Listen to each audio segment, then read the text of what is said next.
Hi there, and welcome to the Entrepreneur's Therapist podcast. I'm your host, Shulamit Bear Lev Tov, and I'm the Entrepreneur's Therapist. You can call me Shula for short. My pronouns are she, hers.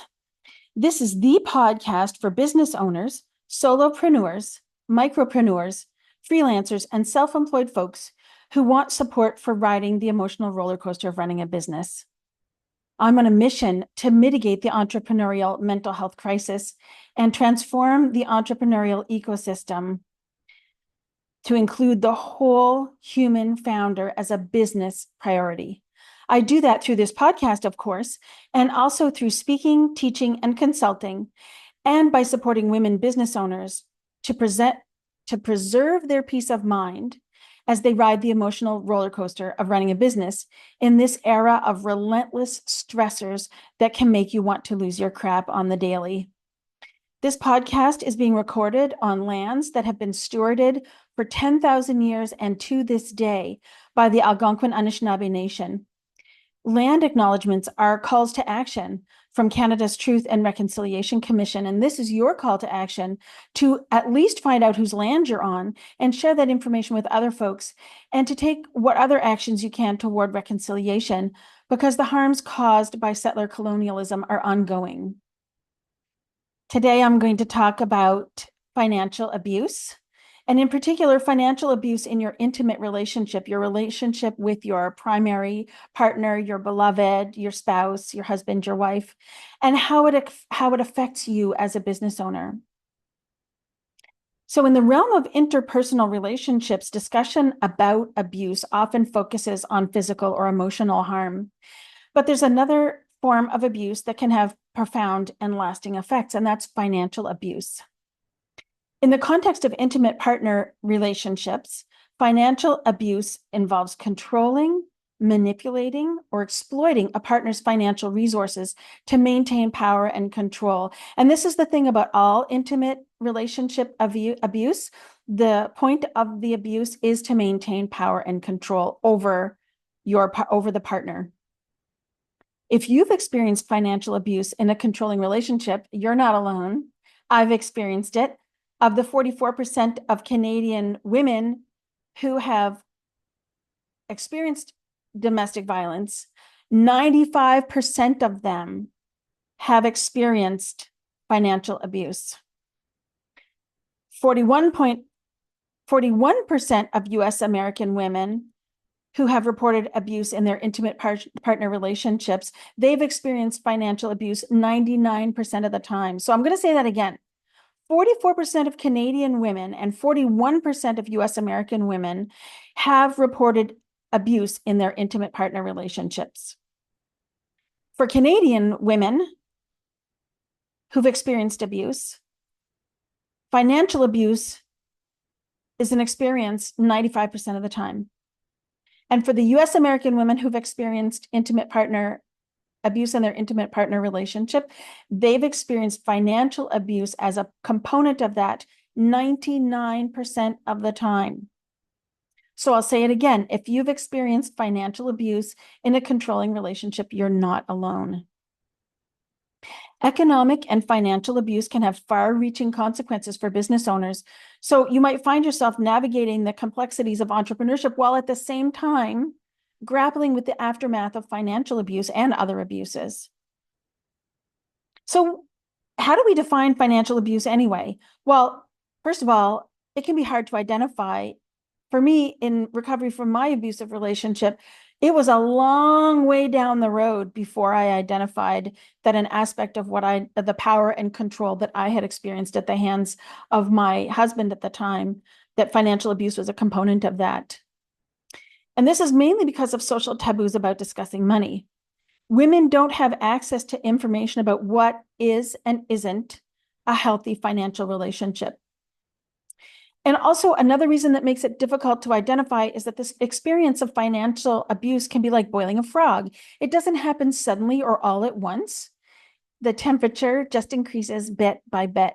So the escalation in the relationship is only minimally noticeable until suddenly you find yourself in boiling water. And As I said, as with all types of abuse, financial abuse is rooted in the desire of one partner to have power and control over the other. Financial abuse is one of the tactics used on purpose, with intention, to manipulate, intimidate, and threaten the victim in order to entrap them in the relationship. So, side note, when people say, why don't women leave? This is one of the many, many conditions, one of the many barriers that prevent them from leaving, is this manipulation, intimidation, and threats of a financial nature to the victim and entrapping them in the relationship. It can be helpful to think of financial abuse as a subcategory of economic abuse. Financial abuse refers to abuse in the realm of money specifically. Economic abuse is a much wider term that encompasses not only money, but also property and other economic resources. And together, these terms describe a pattern of control, exploitation, or manipulation of financial resources that undermines an individual's autonomy, security, and well-being.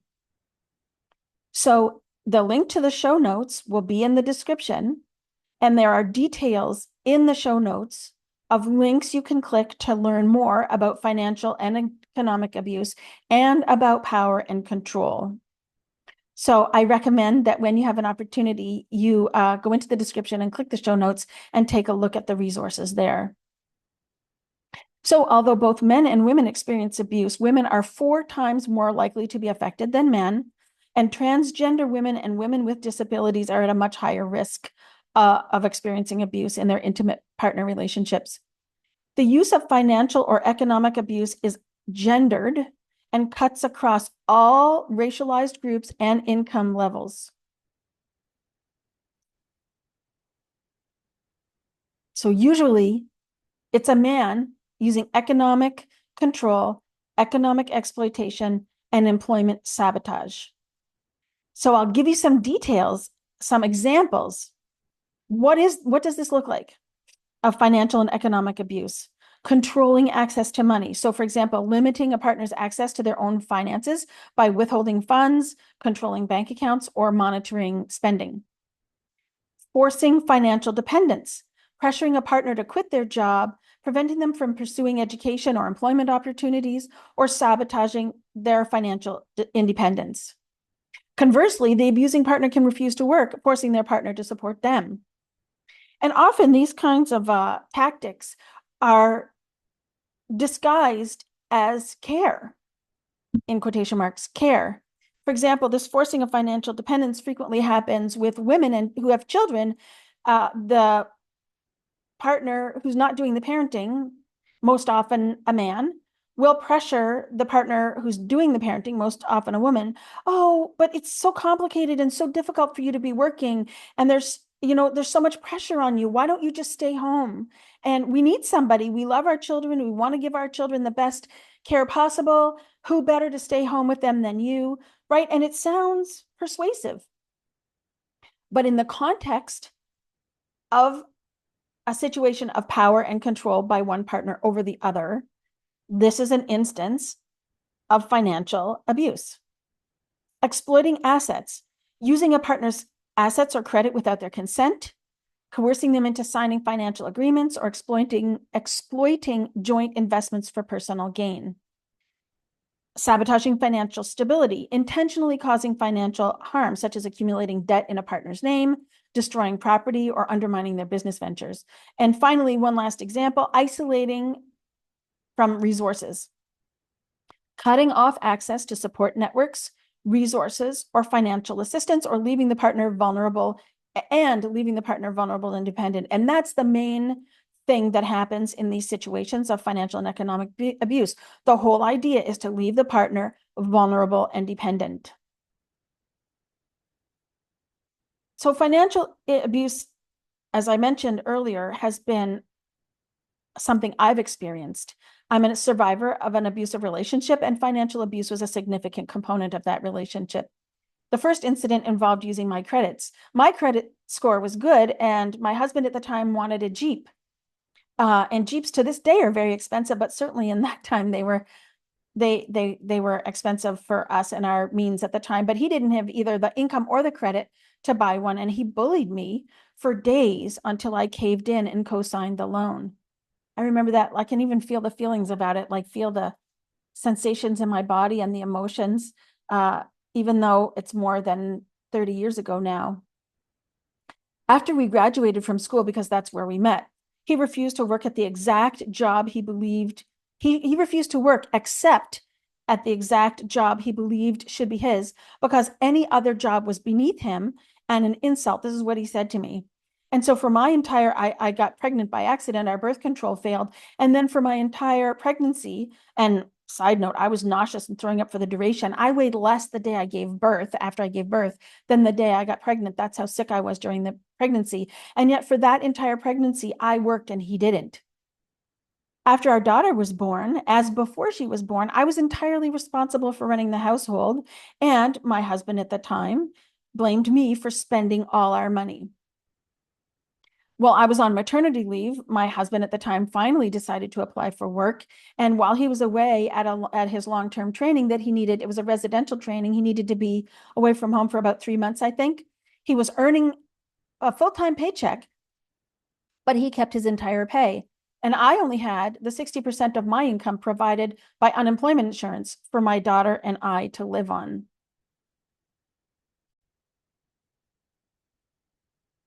And this doesn't include the many, many times he berated and criticized me about money and money-related topics, but I just thought it was the regular conflicts couples have over money.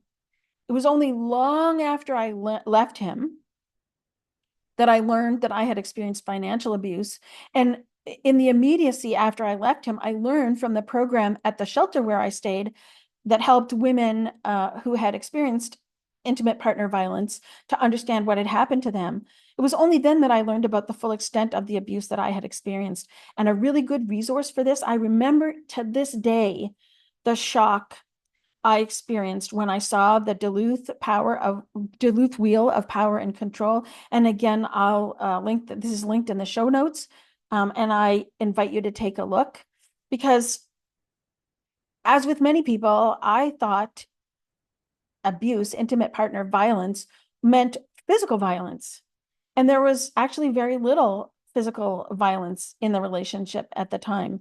But coercive control is a term that has come up lately that is a real accurate description of what I experienced and what many women experience. And again, that Duluth Wheel of Power and Control describes the many aspects of the kind of abuse you can experience in an intimate partner relationship, and gives examples of them as well. So I recommend, if this is ringing a bell for you, you might like to look at that wheel and learn more. And there's also included in the show notes an economic power and control wheel, which breaks down the different kinds of economic power and control that a person can experience. It gives examples so that can help you learn more about this topic. So the criticism that I got and the intimidation and power tactics of power and control that I experienced in my abusive relationship developed or reinforced in me the beliefs that I was bad with money, an irresponsible shopper, I couldn't stick to a budget, I didn't understand money, and I couldn't manage on my own. It made me doubt myself and my money decisions, and I found it difficult in my business to delegate responsibility, to ask for help, or to talk about my money struggles. And these are just a couple of examples of how being a survivor of financial abuse can impact you as a business owner. For business owners who've experienced financial abuse in an intimate relationship, the effects can be profound and have come in many different forms. So here are some ways in which being a survivor of financial abuse can affect you as a business owner. It can result in financial instability. It can leave you in a precarious financial situation with depleted savings, damaged credit, and limited access to resources. And as a business owner, this instability can impede your ability to invest in your business, to secure financing, or to weather economic downturns. Another impact is emotional distress. Survivors of financial abuse may experience feelings of shame, guilt, and anxiety related to their financial situation. I sure have had those feelings. I mean, they're characteristic anyway of people's relationships with money, but if you've had experienced financial abuse in an abusive relationship, this can be even, the feelings of guilt, shame, and anxiety related to your finances can be even more intense. And these emotional challenges then affect your confidence, decision making, and overall well-being as a business owner. And it might also bring up trust issues. Financial abuse can erode your trust in intimate relationships and in relationships as a whole, and leave you wary of trusting others, including, for example, business partners, employees, contractors, or financial advisors. And so, as a result, you may find it difficult to delegate tasks, collaborate effectively, or ask for help when you need it. You can also be affected by legal and regulatory challenges. So you might encounter obstacles, legal obstacles and regulatory obstacles related to your finances, such as navigating divorce proceedings, resolving disputes over shared assets, or addressing financial fraud or identity theft. And these challenges can divert time, energy, and resources away from your business endeavors. So it can have an effect directly on your business, for example, because the financial ramifications of financial abuse can then spill over into your business, affecting cash flow, profitability, and long-term sustainability. And as a result, you might face even greater challenges than a woman entrepreneur who hasn't experienced financial abuse in an intimate relationship. And these kinds of challenges can include accessing business loans or investment capital, attracting clients or partners, or maintaining the financial stability of your ventures. You might also experience low self-esteem. Your concerns over your inability to provide financially for you and your children, if you have some, can form the belief that you don't have what it takes to run a business. The constant berating and belittling has mental health impacts that affect your confidence and self-esteem. So it's no wonder, right? This was the purpose of what was being done. So it's no wonder that it had that effect. And under stress in your business and later in your life, the things your abusive partner used to say will repeat themselves. And the memories themselves are distressing enough, but you know, the way that they're used by the internalized critic, your self-talk, can make these thoughts that are memories from the past seem believable and true now. And as a result, your ability to connect with your strength and knowledge is undermined. And finally, scarcity mindset, which is a real thing, but it's not what you think it is. Financial abuse contributes to scarcity mindset. And as I mentioned in my post about scarcity, and it's linked in the show notes, living under conditions of scarcity, like you might experience when you're experiencing any kind of abuse in an intimate relationship, but especially financial or economic abuse, will quite rightly lead you to fear there will never be enough. When there's a situation of power and control over you, you're having an experience of scarcity. And scarcity leads to anxiety, fear, and stress. And so the protective survival psychology that arises under scarcity leads you to make decisions in favor of your survival that serve your immediate well-being and safety. But these decisions, these survival decisions, if you keep making them, can be harmful to you and your business in the long term. Also, you can struggle to access the creative thinking needed to see long-term financial and other solutions, because when you're having fear and stress, the mind is focused on survival, not on creativity, ingenuity, and solving long-term problems. It's just trying to get you to get you out of what you're in the moment and try to survive to see the next day. So this might sound like a whole lot of bad news, but there are two things I want you to know about this. First of all, this is not to say that if you experience financial or economic abuse, that you're doomed to experience these things. It's more so I'm sharing this information so that you can recognize what happened to you, if it happened to you, put a name to it and understand what's happening. Because once you're oriented to what's happening in the present moment, you can care for yourself and take the next step. Second of all, if you are experiencing any of these things, I invite you to keep in mind that none of these things are your fault. Any of these things that you've experienced were the intended outcome of the abuse. These are what we might consider wounds or difficulties that are as yet not properly cared for, and that like let's say if you broke your leg and the bone wasn't set properly and didn't receive the proper care for healing, you'll be limping until you get the proper care. So if you're limping, so to speak, I invite you to remember there's nothing wrong with you. You were harmed by someone else. These are the logical consequences under those circumstances. And there's something you can do about it. Despite the challenges posed by financial abuse, it's important for you to keep in mind, as I started, that you're not alone, that this did not happen to only you. There are many, many people to whom this has happened, including me and many others I know. And that there is support for recovery, not only from intimate partner violence, but specifically from financial and economic abuse.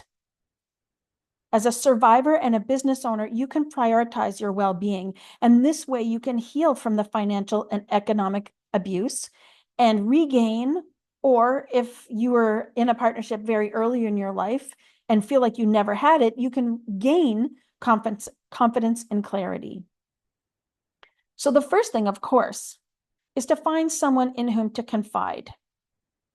And this might be a professional or this might be a trusted friend. The benefit of having a professional in your corner is that emotions and past experiences have a profound effect on our money beliefs and behaviors, as they do on all our beliefs and behaviors. And so working with a mental health professional who specializes in supporting survivors of financial abuse is a very first step in your healing journey. It's also important to build a support network, and you may have been separated from your supports for a long time if you're recovering or fresh out of an abusive relationship. And so you can begin to create your network of intimate and supportive others and continue to nurture this over time. This includes friends, family members, mentors, or peers who can offer encouragement, validation, and practical assistance. Joining support groups or networking communities for survivors of financial abuse can provide a sense of belonging and solidarity, or even just groups for survivors of intimate partner violence can help. The Trauma of Money is an excellent psychoeducational program that provides a very supportive community in which you can recover from many aspects of trauma and money that you may have experienced in your life, and that's linked in the show notes. Setting boundaries is a really important issue for trauma survivors and survivors of intimate partner violence, and particularly those who've experienced abuse around finances or economic resources. Establishing clear boundaries and asserting your financial independence in your personal and professional relationships is key. This means communicating your needs, preferences, and expectations openly and assertively, and seeking partners and collaborators who respect and honor your autonomy. This is really important. If the folks you're hanging out with don't respect and honor your autonomy, it's time to rethink the relationship and perhaps consider setting some stronger boundaries with those folks and maybe finding others who are more supportive.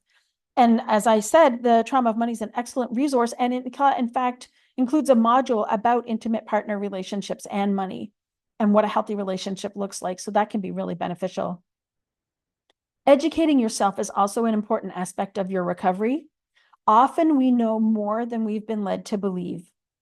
But if you feel that you need more information, consider financial management or other kinds of education, investment education and other types of education around money and resources, economic resources. Empowering yourself with knowledge and skills can help you regain control over your finances and make informed decisions for your business and personal life. And I've linked the personal finance books I recommend in the show notes. If you're frustrated because you've taken classes and read books and tried all the things and still can't get it right, it's important to remember that knowledge is not what will enable you to make life-serving decisions with money.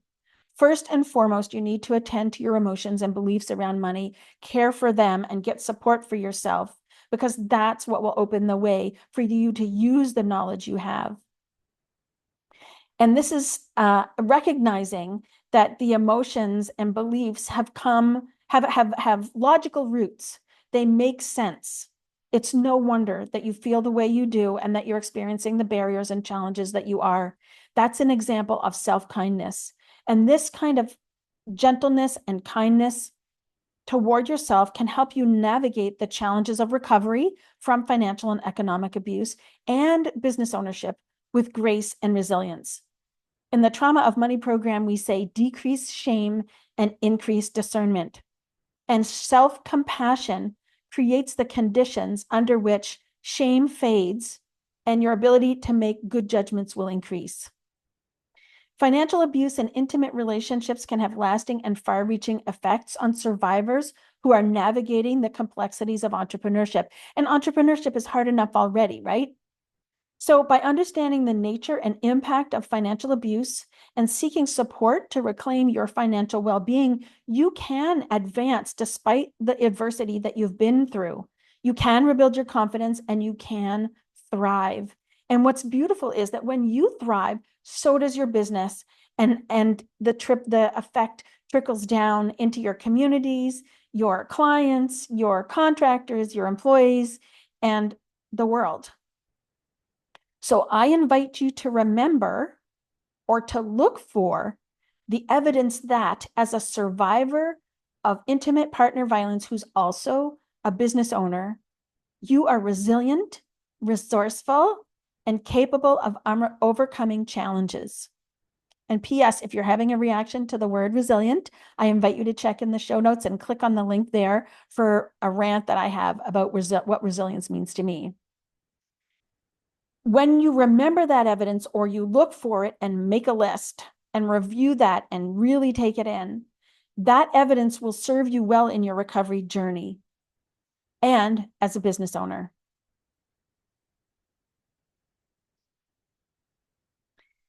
This podcast is brought to you by my self-guided virtual retreat, Developing a Mental Health Plan for Business Owners. You can create your customized mental and emotional wellness plan to keep your CEO self in the driver's seat so you don't flip your lid and blow up your business when the crap hits the fan. As we've discussed today, running a business can have an impact on your mental health, and so can your life experiences. As a whole human who owns a small business, a mental health plan should be part of your business strategy. You can boost your business with a mental health plan for yourself as a business owner. The self-guided mental health plan workshop is $99 USD and includes the workshop recording, the enhanced transcript, and worksheets.